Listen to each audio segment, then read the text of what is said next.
Hi everyone, welcome back to our channel. ఈరోజు నేను ఒక సింపుల్ అండ్ బ్యూటిఫుల్ డిజైన్ మీకు షేర్ చేయబోతున్నానండి.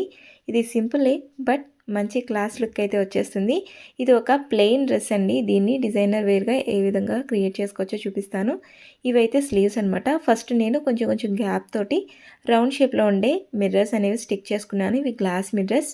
అండ్ ఇక్కడ నేను pink colour and cream colour pearls తీసుకున్నాను. అవి కూడా ఫిట్టింగ్ పర్ల్స్ అనమాట. కావాలంటే నార్మల్ స్టిచ్చింగ్ పర్ల్స్ కూడా తీసుకోవచ్చు, బీడ్స్ అనేవి. ఇక్కడ నేను ఎక్కడెక్కడైతే ఈ ఫిట్టింగ్ పర్ల్స్ అనేవి స్టిచ్ చేయాలి అనుకుంటున్నానో, ఫిట్ చేయాలనుకుంటున్నానో అక్కడ నేను మార్క్ చేసుకున్నాను.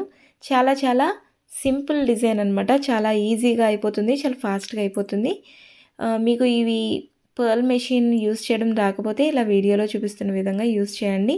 ఫస్ట్ పర్ల్ అనేది ఇన్సర్ట్ చేసుకోవాలి, తర్వాత పిన్ పెట్టుకోవాలి. తర్వాత మనకి ఎక్కడ కావాలో అక్కడ ఇలా పర్ల్స్ అనేవి ప్రెస్ చేసుకుంటే సరిపోతుంది మిషన్ని. ఓకే, ఇక్కడ నేను మిర్రర్కి అటు ఇటు 2 లైన్స్లో పర్ల్స్ అనేవి, క్రీమ్ కలర్ పర్ల్స్ అనేవి యూస్ చేశాను. అండ్ తర్వాత పైన ఇంకొక లైన్ అక్కడక్కడ డాట్స్ పెట్టుకున్నాం కదా, అక్కడ నేను పింక్ కలర్ పర్ల్స్ అనేవి ఫిట్ చేస్తున్నాను అనమాట. తర్వాత ఇంకొక లైన్ వైట్ కలరే యూస్ చేశాను. ఓకే, ఇక్కడ మిర్రర్ అనేది ఉంది కదా, ఈ మిర్రర్ చుట్టూరా నేను గోల్డ్ కలర్ బాల్ చైన్ అయితే స్టిక్ చేస్తున్నాను. కావాలంటే మీరు గోల్డ్ కలర్ బీడ్స్ అనేవి కుట్టుకోవచ్చు. నా దగ్గర ఉన్న బాల్ చైన్ అయితే మంచి క్వాలిటీ ఉన్నది కాబట్టి కలర్ షేడ్ అవ్వదు, అందుకే నేను ఇది యూస్ చేశాను. చాలా ఫాస్ట్గా అయిపోతుంది కాబట్టి. ఈ విధంగా మొత్తం అన్ని మిర్రర్స్కి స్టిక్ చేసుకుంటే ఈ విధంగా కనిపిస్తుంది. దీన్ని మనం తర్వాత స్టిచ్ చేసేసుకోవచ్చు. ఇది నెక్ పార్ట్ అనమాట. నెక్ అండ్ హ్యాండ్ పార్ట్ చూసారా, దీన్ని వేర్ చేస్తే ఈ విధంగా ఉందండి.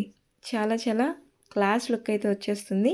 దీనికి నేను డిజైనర్ దుపట్టా అయితే మ్యాచ్ చేశాను. ఇది నేను మీషోలో తీసుకున్నాను.